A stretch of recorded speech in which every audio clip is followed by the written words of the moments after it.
Hola, ¿qué tal? Bienvenidos al canal. El día de hoy vamos a presentar una clase maravillosa que a mí me encanta porque es usando una herramienta pues común como lo es Excel, que te permita generalizar los cálculos que a veces se nos complican, ¿no? En la carrera de ingeniería química o de algo relacionado donde llevas este tipo de cursos, principalmente en el cálculo del pH o de todas las demás cosas que te puedes imaginar, cálculo de solubilidad, cálculo de diferentes temas, que también voy a desarrollar hojas de Excel y te las puedo compartir. Pues bueno, vamos a ver cómo funciona una hoja de Excel que te voy a mostrar, y si quieres la hoja, pues te digo, solo escríbeme aquí en el canal y te puedo compartir una copia de ella.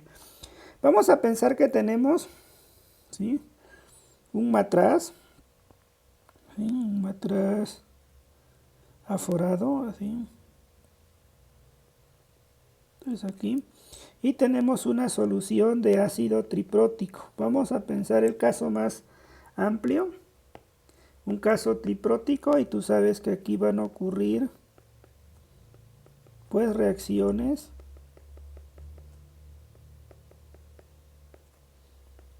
de este tipo.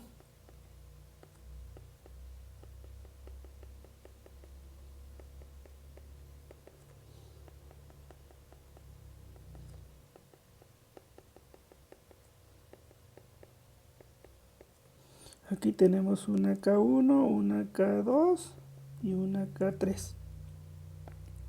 Entonces, ya con las clases 12, 12A, 12B que te he impartido, 12, 12A, 12B, ya puedes ver las clases y puedes encontrar pues todo este proceso. Bueno, vamos a ver cómo se resuelve este tipo de ejercicios. Pues la primera disociación, que es H2PO4 menos, ¿sí?, nos llevaría a una constante de equilibrio 1, ¿sí? Esta constante de equilibrio aquí vamos a llamarle inicial. Ahora sí le vamos a llamar CI únicamente. No tenemos nada de estas especies al inicio. Ahora vamos a pensar que esto se disocia, reacciona o forma, como llaman unos libros. Menos X se forma XX. Y en el equilibrio para la primera reacción tendría yo C1 menos X, XX. Si tú quieres resolver esta ecuación, pues tendría que ser H más. Bueno, hay que plantear la constante de equilibrio.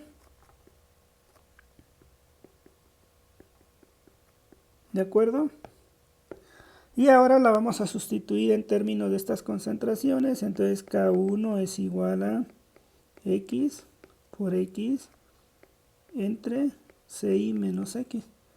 Arreglando esta ecuación cuadrática, nos va a quedar X cuadrada más K por X menos K1 por CI.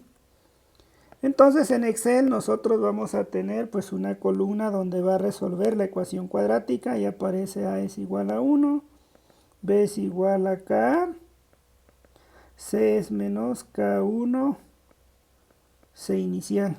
Y en la ecuación resuelve pues la fórmula general, ¿sí?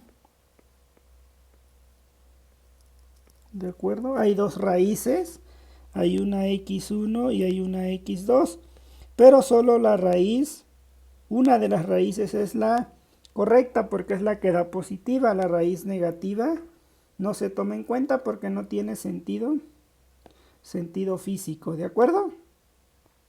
Entonces aquí ya lo hacemos en Excel, ¿sí?, o en una calculadora o a mano, como tú lo quieras hacer, no hay ninguna restricción. Bueno, esta es la primera etapa. La segunda etapa, ya de manera general, lo que está haciendo Excel es lo siguiente. Ahora vamos a ver la segunda etapa. Bueno, lo voy a colocar aquí. ¿Sí? H2PO4 menos H más HPO4 menos, y esto es K2. Nuevamente ahora al inicio tengo H1.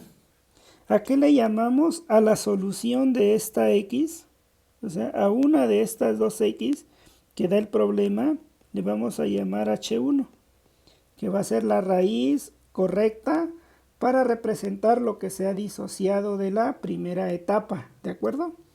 Entonces iniciamos con H1 entonces aquí. Aquí ya teníamos H1, aquí no tenemos. Luego aquí disocia, reacciona o forma, pues es menos X, X y X.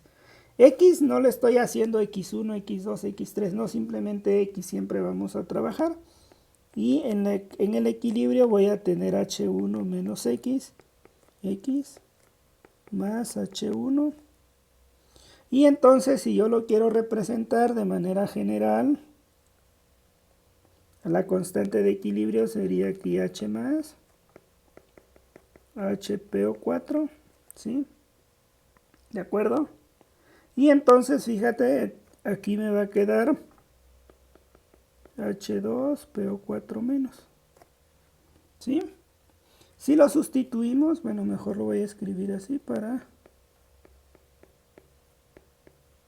¿sí? Si lo sustituimos aquí en términos de X, pues aquí X más H1 por X entre D H1 menos X. Si arreglamos esta ecuación cuadrática, lo que vamos a encontrar es que es H1 por, bueno, aquí lo voy a poner, X al cuadrado más H1 más K a 2 por X menos K2 por H1 igual a 0. Entonces tenemos el Excel, A vale 1, B vale todo esto y C vale todo esto. Y nuevamente resolvemos con la ecuación cuadrática, X igual a menos B más menos B cuadrada menos 4AC entre 2A. Y de esta pues nuevamente hay dos posibilidades, pero solo una es la correcta, la que sea la raíz positiva, y a esto le vamos a llamar H2, es decir, el resultado de la disociación de la segunda constante de equilibrio. Y entonces ahora pasamos a la tercera etapa, que es HPO4, 2 menos, más, bueno, va a ser H más, PO4, 3 menos. Permítanme, voy a desplazar aquí, está. Entonces, al inicio, ahora, pues tenemos la disociación de la etapa 2, ¿no? H2, o sea, lo que se disoció de la etapa 2 es lo que inicia en la etapa 3. Pero aquí yo ya tengo H1 más H2 y aquí no tengo nada al inicio. Ahora disocia, reacciona o forma, pues aquí es menos X, X y X. En el equilibrio, pues aquí va a quedar H2 menos X, H1 más H2 más X por X. Y entonces estas son las concentraciones en el equilibrio. Esta constante K3 la podemos ver como H más por PO4, ¿sí? Entre D HPO4, ¿de acuerdo? Si la sustituimos en términos de X, pues aquí me quedaría H1 más H2 más H3. Perdón, aquí sería más X, ¿sí? Por X. Entre D H2 menos X. Si desarrollamos esta ecuación cuadrática, nos va a quedar de la siguiente manera. Nos va a quedar X cuadrada más H1 más H2 más K3 por X menos K3 por H2 igual a 0. Y esto nuevamente ya lo podemos resolver por la fórmula general. B es toda esta expresión y C es toda esta expresión. Cuando resolvamos, pues vamos a tener la raíz más menos raíz de b cuadrada menos 4ac sobre 2a. Y nuevamente aquí tenemos dos posibles soluciones, pero solo una cumple, que es positiva. Y a este valor le vamos a llamar h3, que sería pues la disociación correspondiente a la tercera disociación, ¿no? O a la tercera reacción.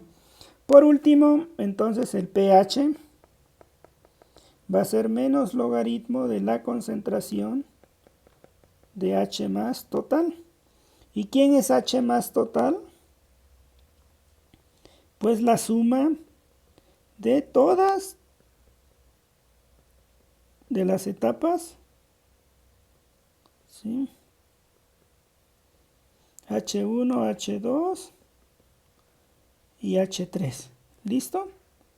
Y entonces, pues bueno, algo muy importante que no hemos visto aquí es que se puede hacer un balance final de masa, ¿sí? Y un balance de carga. Pero ello lo vamos a ver en unos videos más adelante, probablemente la clase número 15, 16, no lo sé, será donde vamos a abordar esto. Porque es muy importante conocer un balance de masa y un balance de carga. Yo ya lo hice en Excel, lo vas a ver aquí en el Excel, pero más adelante te voy a enseñar cómo hacerlo, ¿sí? Porque vamos por una secuencia de clases para que no te pierdas. Entonces así calculamos el pH y pues bueno, ahora nos vamos a la hoja de Excel. Bueno, nos vemos en un momentito. Pues bueno, vamos a ver rápidamente. La hoja contiene el ácido acético, dice aquí. Como puedes notar, aquí tenemos la ecuación química del ácido acético. Bueno, aquí está la del ácido acético, perdón. En esta celda colocamos las constantes de disociación que queramos, pues de alguna manera evaluar. Esto es una función de la temperatura.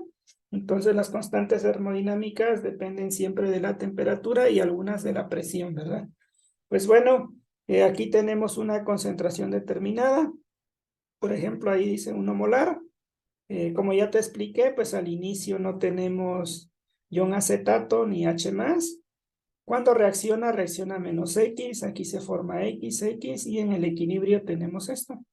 Ya te mencioné que la ecuación cuadrática a resolver, pues este es A1, si quieres le podemos poner ecuación cuadrática a resolver y lo vamos a poner en verdecito. Y entonces aquí calcula los coeficientes. A vale 1, dijimos que esto es Ka para la primera disociación. Y bueno, aquí es el producto de la concentración CI por K. Y aquí resuelve la fórmula general. Entonces, como puedes notar, hay dos raíces, ¿sí? Pero una es negativa, la cual la podemos pues, prácticamente descartar. Y por lo tanto, la concentración total de protones, pues como hay una sola disociación, pues eso sería la concentración. A esta concentración es lo que yo le llamo H1. O sea, H1 sería este valor. Y la concentración total aquí de H, pues sería H1 nada más, porque solo hay una cuestión. Y bueno, ya cuando calculamos, obtenemos el pH, en este caso del ácido acético, ¿sí? Algo que tú puedes realizar, puedes hacer una tablita. Bueno, también puedes calcular, perdón, el coeficiente de disociación o cuál es el porcentaje. Se refiere al H+, cuánto se produce, es decir, cuánto tenemos de H1 con respecto a la cantidad inicial que metimos, que sería la concentración inicial. Y pues puedes ver es 0.42, es decir, por eso son ácidos débiles, ¿verdad? ¿Por qué? Porque tienen una baja disociación, 0.42%, ¿sí? A pesar de que sea 1 molar de ácido acético. Ahora vamos a calcular, pues, diferentes. Aquí puedes hacer una tablita, puedes hacer 1%. ¿Por qué lo hice así? Porque Tú estarás de acuerdo que has comprado vinagre, vinagre comercial, vinagre de manzana, vinagre blanco, y a través de una titulación tú puedes comprobar que la concentración más o menos que trae de vinagre es 0,8 molar, ¿sí? Entonces aquí eso equivale a 5% peso. Ahí te dice el frasco, esto tiene 5%. Si hacemos eso del 1 hasta el 9%, pues vamos calculando diferentes concentraciones molares y lo podemos ir poniendo acá o sustituyendo, por ejemplo, 0,833. ¿Qué pH tiene el vinagre de manzana? 0,46 se disocia y el pH es 2,41. Si lo revisas y lo mides, aproximadamente va a dar 2,41. Aquí voy calculando el porcentaje de disociación, alguna tablita, copio este dato aquí y listo. Y a cada concentración hago esta tablita, calculo el pH y tengo el porcentaje de disociación. Y fíjate, ¿para qué nos sirve esto? Pues para darnos cuenta cómo cambia el pH a medida que aumenta la concentración de ácido acético. Ojo, aquí está el porciento peso volumen, pero tú sabes que este porciento peso volumen equivale a esta concentración. De hecho, pudo ser o cambiar los datos, ¿verdad? Si le doy seleccionar datos, modificar aquí X, en lugar de ser porciento peso volumen, puede ser molaridad. Y aquí sería molaridad. Y listo.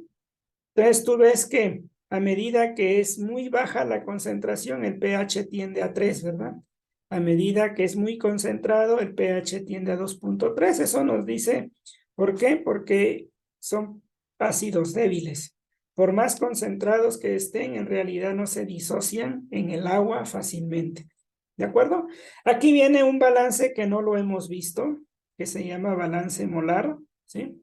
Entonces, este balance molar, fíjate, pues involucra cuánto quedó sin disociarse, cuánto se formó de acetato y cuánto se formó de H+, es decir, cuánto quedó en el equilibrio, ¿sí?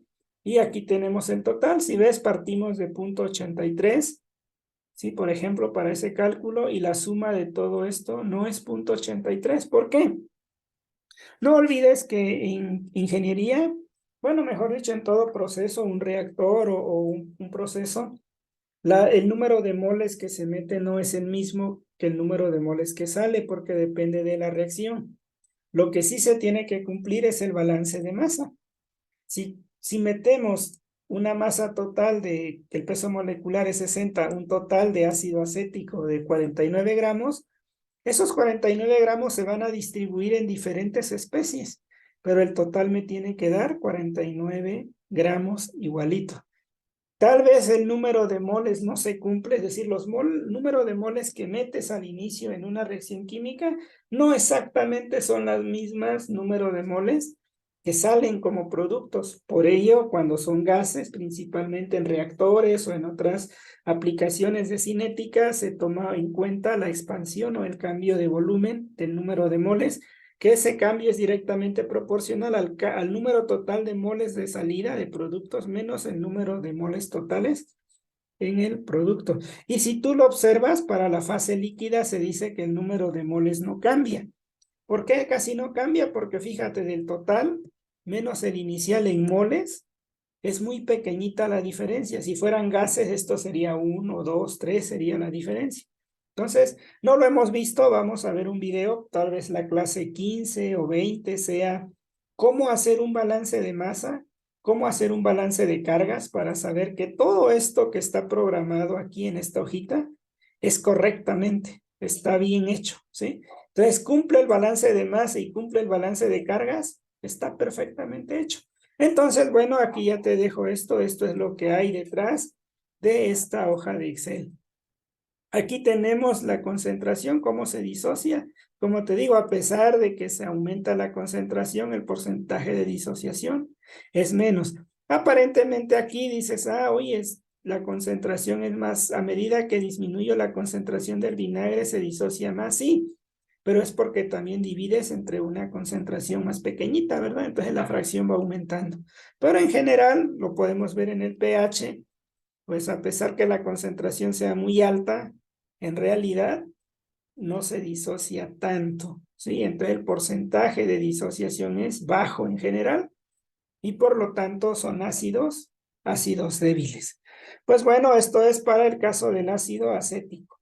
Ahora vamos para el ácido sulfúrico. El ácido sulfúrico aquí ya está resuelto. Entonces, como puedes ver, tenemos el primer equilibrio.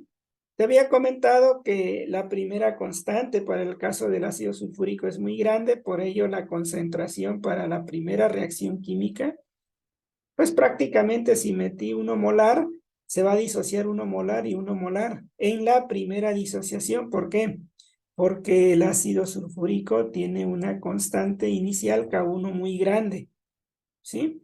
Entonces se disocia por completo la primera etapa, la segunda etapa no, porque tiene una constante de equilibrio de 1.02 por 10 a la menos 2. Entonces, en la primera reacción que tenemos aquí, pues ya sabemos que H1 o todo lo que se disocia es la misma concentración de ácido, ¿verdad? Entonces se disocia 0.07 molar. Ahora, con esta concentración entramos aquí. Ya sabes que este va a ser nuestro inicial.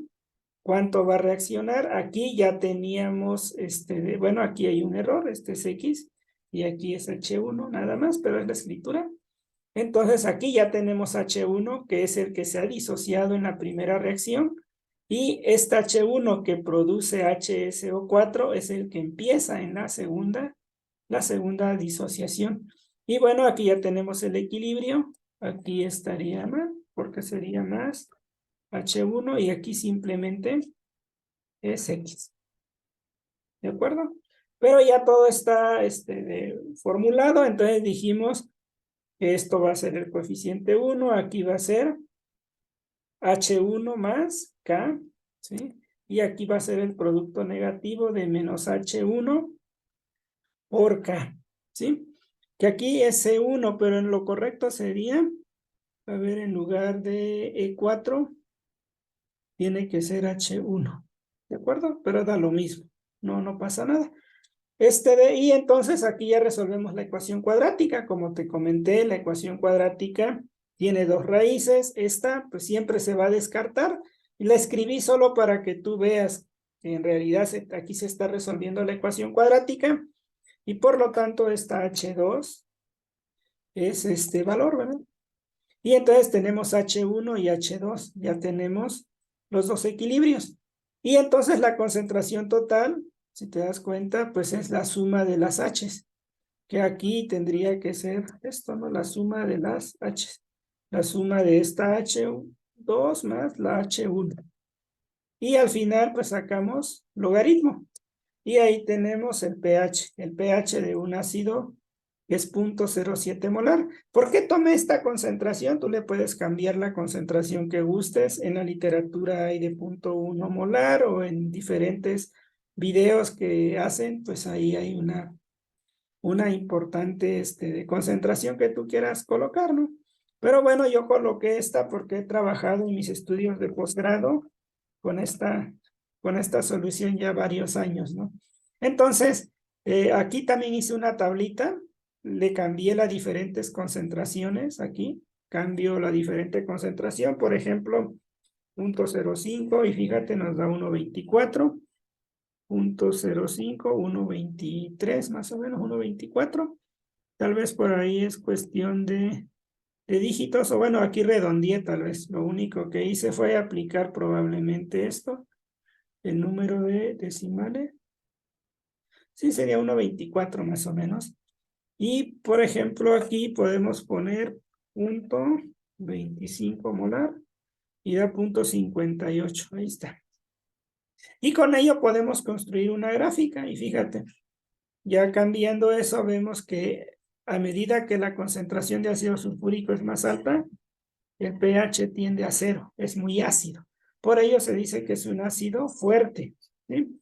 Pero no solo por eso, sino también fíjate que el porcentaje de disociación es alto. Aquí está con referencia a 0.1, pero aquí en el porcentaje, aquí ya sabemos que el porcentaje de disociación es 100%, ¿sí?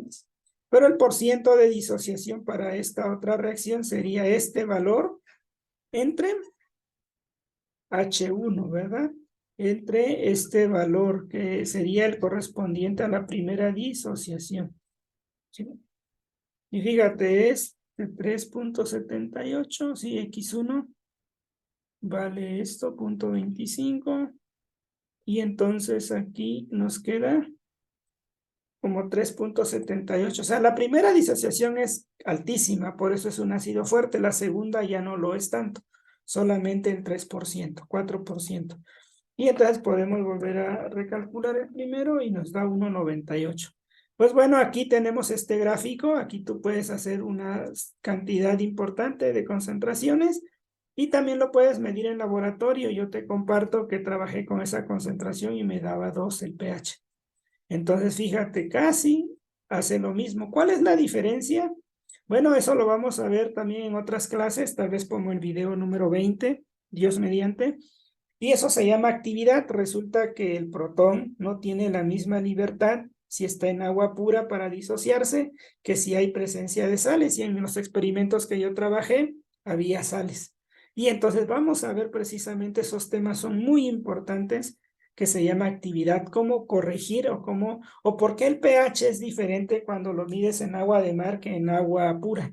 Al final es agua, no tienes más ácidos. Ah, pues no hay más ácidos, pero hay iones. Y esos iones modifican la concentración del protón y eso cambia el pH. Eso lo vamos a ver después. Entonces, como puedes notar, esta es la hojita de cálculo para el ácido sulfúrico. Aquí nuevamente está el balance molar. Ya sabes que para líquidos, si empiezas con estos moles, pues casi no hay una amplia diferencia. O sea, aquí sí hay una importante diferencia de moles, fíjate. 0.017 a 0.07. Pero el total siempre nos importa el balance de masa. La suma de las especies al final suman 0.68 gramos. Y el balance de cargas pues nos confirma que todo está correctamente, ¿verdad? Ese balance de masas y balance de cargas les voy a enseñar a hacer más adelante, tal vez como por el video 15. Y bueno, pues tenemos este caso. Vamos a continuar con el ácido sulfúrico, lo que te comentaba en la clase número 12A. ¿Por qué hay una diferencia importante? Muchos youtubers y de igual manera profesores en YouTube resuelven y dicen, ¿quieres calcular la concentración del ácido sulfúrico? Mejor dicho, el pH del ácido sulfúrico. Únicamente hacen esta reacción, la global. Es decir, el ácido sulfúrico cuando se disocia tiene 2 moles, ¿verdad? 2 protones más H. Por lo tanto, si tú metes 1 molar de ácido sulfúrico, se van a formar 2 molares de H más y 1 molar de sulfato. Por lo tanto, la concentración total de H más, pues tendría que ser del doble de la de ácido sulfúrico. Si tú quisieras calcular así el pH, pues sería logaritmo, ¿sí? De 2 veces la concentración de ácido sulfúrico, como puedes ver. Y entonces tú dices, lo voy a calcular así, esto es una aproximación, ¿sí? Y lo calculas. Dices, es muy fácil. Pero fíjate ahora, ¿qué pasaría si lo calculas con la fórmula, como lo hemos hecho aquí, considerando pues los equilibrios? Y por ejemplo, si aquí le ponemos 3 ceros y un 5, y fíjate, no, es 3.01 el pH, ¿ok? Y el valor correcto de la aproximación nos dice que es 3. Si te das cuenta, para las primeras concentraciones prácticamente es lo mismo hasta 0.05. No hay error si tú quieres utilizar una aproximación. Pero ¿qué sucede cuando ya la concentración empieza a ser más alta? Fíjate, la diferencia entre ambos resultados es grande. Lo que se señala en esta gráfica de manera importante, ¿no? Sí hay una diferencia. Entonces, rara vez vas a trabajar concentraciones muy bajas de ácido sulfúrico en el orden de 5 milésimas de molar, rara vez.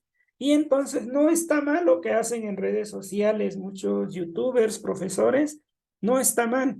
Lo importante es aclarar cuándo es válido hacer esa aproximación. O sea, esa aproximación únicamente es válida a concentraciones por debajo de 5 milimolar de ácido sulfúrico. De otra manera, vas aumentando el error, ¿sí? Entonces, fíjate, pues aquí en el caso, también cuando la concentración de ácido sulfúrico es muy baja, como estoy dividiendo entre una concentración muy pequeña al momento de calcular la disociación, fíjate, dice que partimos de una concentración, pues prácticamente. La primera reacción es totalmente completa, es al 100%. La segunda, fíjense, al 91% ya de disociación. Esto confirma nuevamente por qué el ácido sulfúrico o los ácidos fuertes se disocian en un alto porcentaje. Y eso nos sirve para recordar, pues, nuestro curso de química que dice que los ácidos fuertes son aquellos que se disocian de manera importante, casi al 100%. La primera disociación es completa, la segunda casi completa a bajas concentraciones de ácido. Pues bueno, entonces aquí ya tenemos para el ácido sulfúrico y ya sabes, ahora sí ya te queda claro cuándo es válido hacer esta aproximación y no es correcto en todos los casos. Lo correcto es hacer el uso de esta hojita de cálculo o hacer todos los procedimientos que te he comentado desde desde la clase número 11, 12, 12A, 12B, 12C. Pues bueno, ahora vámonos con el ácido carbónico. Es un análogo de la concentración, ¿verdad? Es un análogo al ácido sulfúrico. La diferencia entre estos dos es que esta primera disociación es completa, pero en este caso no es completa. Entonces hay dos equilibrios que resolver. Ya tienes las ecuaciones aquí en este video, cómo lo está resolviendo. Tenemos la concentración inicial, ya te sabes toda esta tablita. Aquí calcula la ecuación cuadrática, aquí le voy a poner... Ah, bueno, está calculando los coeficientes de la ecuación cuadrática para una disociación. Sabemos que esto es A y que ese es el producto. Calcula la primera disociación y es 9.43 por 10 a la menos 5. Con esta entramos aquí y hacemos, ya tenemos H1 o la misma concentración. Y bueno, aquí vamos calculando la segunda ecuación cuadrática y nos da la concentración, esta que es la segunda, H2. Y al final, pues el H total es la suma de los dos, ¿sí? Y el balance igual, el balance de masa se cumple. Aquí puedes ver que la suma de moles es 0.020. Aquí es prácticamente 0.020, ¿sí? Solo para el ácido sulfúrico, el balance molar como que no se cumple, ¿verdad? Del todo bien. Fíjate, como que hay una variación. Esto ha de ser porque estamos considerando que todo se va al 100%. Es una consideración, en cambio aquí no. Estamos cuantificando con ecuaciones lo que en realidad es, ¿sí? ¿Por qué? Porque en el ácido sulfúrico no tenemos una constante numérica que podamos meter como tal. Solo decimos es muy fuerte, es muy grande y listo, ¿sí? Entonces aquí ya tenemos cómo resuelve. Resuelve el primer equilibrio, el segundo equilibrio. Al final tenemos esto. Pero algo muy importante que yo quiero recalcar, también hay videos en donde te dicen que solamente tomes en cuenta un equilibrio para calcular el pH del ácido carbónico. ¿Y habrá una razón de ser de esto? Claro que la hay, fíjate. Si dividimos esta constante entre esta constante, entonces lo voy a poner en números, perdón, porque este Excel los coloca en notación científica. Mira, casi son 10,000 veces mayor esta constante con respecto a esta. O al revés, esta constante K2 es casi 10,000 veces menor. Entonces, prácticamente esta disociación es la que va a gobernar. Y fíjate, si calculáramos un pH parcial, con un pH parcial me refiero, con un pH, pues prácticamente si consideráramos esto, fíjate, 4.02 es el pH, es negativo, menos log. Y fíjate cuánto es el pH final, 4.0, da lo mismo. ¿Por qué? Porque la segunda disociación es muy pequeñita. ¿Por qué es muy pequeñita? Porque la constante de equilibrio es tan baja, ¿sí? Por esa razón se puede despreciar el segundo equilibrio, pero eso no quiere decir que no ocurra, ¿eh? El equilibrio segundo ocurre. Hay concentraciones, sí, que sean bajas, no importa. que la segunda disociación tenga por 10 a la menos 11 de concentración, no importa, pero ahí está presente. El balance de masa, pues al final nos da lo que queremos, o sea, exactamente cuadra, y las cargas también nos confirman que estamos en lo correcto. Pues entonces, cuando tú tengas unas constantes de acidez así, tú puedes tomar en cuenta solo una reacción y tener una aproximación rápida del pH, ¿de acuerdo? Entonces, para ello aplica. Y aplicará para el caso de que sea una concentración muy alta, por ejemplo, 0.5. Fíjate cuánto se disocia, muy pequeñito. Y sigue gobernando, pues, la primera disociación, casi 3.32, 3.32. ¿De acuerdo? Entonces aquí yo le cambio la concentración que quiera y en automático hace todos los cálculos. Bueno, con ácidos dipróticos también tenemos que el peróxido de hidrógeno es un ácido diprótico, un ácido débil. Ajá. Tú puedes medirle el pH al agua oxigenada y anda alrededor de 5, ¿no? Eso lo puedes observar. Entonces, el agua oxigenada que nos venden en la manera comercial es al 3%, así lo venden en la farmacia, y es también 0.8 molar. Fíjate, hay algo extraño. Puede ser una conjetura, bueno, puede ser algo, como dicen, coincidencia, que los productos químicos que te venden en las farmacias están a estas concentraciones los líquidos. Fíjate, el peróxido te lo venden al 3% o a 10 volúmenes, dice. Y fíjate cómo te venden el ácido acético, a 0.83 o 5% peso de ácido. Llévatelo ahí a la reflexión, ahí comenta, ¿por qué crees? Bueno, entonces el peróxido tiene una constante de acidez, tiene dos constantes de acidez, pero vamos a tomar en cuenta solo la primera, porque la segunda es muy alta, es muy baja, mejor dicho. ¿Sí? Es un ácido diprótico, de hecho, tiene 2 protones, pero no se disocia totalmente porque la otra constante, la K2, es muy pequeñita. Pero con ello podemos, tomando en cuenta una disociación, podemos estimar el pH y fíjate, el que nos venden en la farmacia equivale a 0.88, y sería un pH casi de 6. Por eso el agua oxigenada prácticamente tiene un pH, pues sí, casi como del agua, ¿no? 6, 6,5. Aquí tiene el pH de 5,85. Si nos vamos con 1,47, nos da un pH de 5,74. Y así podemos establecer una pequeña lista, fíjate. El pH del agua oxigenada, por muy concentrada que esté, esta es la que te venden ya los reactivos. Por ejemplo, Sigma Aldrich, JT Baker te venden 30% peso. Y fíjate, tiene un pH aproximadamente de 5.2. No va a tener más. No sé si, creo que sí hay peróxido más concentrado. Sí, sí lo hay de manera industrial, pero pues ya no se comercializa casi en laboratorios. Pero tendría un pH a lo mucho de 5. ¿Por qué? Porque es un ácido débil, el peróxido de hidrógeno. Y bueno, pues para cerrar, vamos a analizar el ácido fosfórico. Aquí están las 3 disociaciones, como te he explicado. Aquí tú le puedes cambiar la concentración. Y bueno, aquí ya va calculando cada uno de los casos. Entonces aquí ya vienen los datos de la primera disociación, los datos de la segunda disociación, de la tercera disociación, ¿sí? Y al final el pH, que es la suma de todo, esto es el H total, ¿sí? Va a sumar las 3 H's que obtuvimos en cada una de las soluciones de la ecuación cuadrática. Y listo, aquí tenemos la suma de las especies, fíjate. La suma es 0.029 de los moles iniciales con los moles iniciales 0.02. La diferencia no es tan grande y por ello insisto, en reactores te dicen que en fase líquida, una reacción química, el cambio de número de moles de productos con respecto a reactivos no es tan importante, o sea, no pasaría de la unidad una diferencia de un mol. Aquí puedes ver es 0.02 con 0.029. El balance de masa, por supuesto, se tiene que cumplir, porque si no se cumple el balance de masa, entonces estamos creando materia o desapareciendo materia. El balance de cargas, que después les voy a enseñar a utilizar.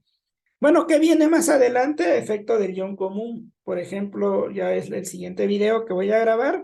Es esto, por ejemplo, Dices, yo tengo ácido acético, pero ¿qué pasa si le coloco una sal que también me da acetato? Es decir, hay un ion en común, el ion acetato.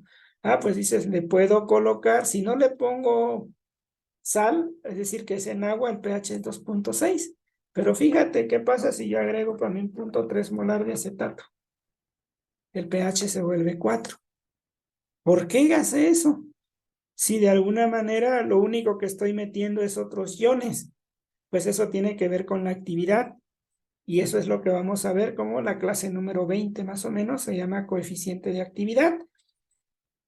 Y además, aquí, para empezar a verlo, antes de meterme con los rollos de actividad, lo vamos a ver por un método que se llama efecto del ion común y el principio de Le Chatelier, únicamente para ver ese efecto, ¿sí? Pero después lo vamos a ver ya bien estrictamente con la ecuación de Debye-Hackel para calcular los coeficientes de actividad y te vas a dar cuenta que ese valor.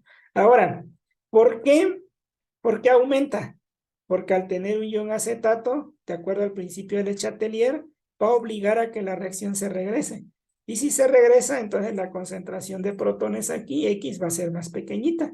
Y al ser más pequeñita, el pH va a ser más grande. ¿Sí?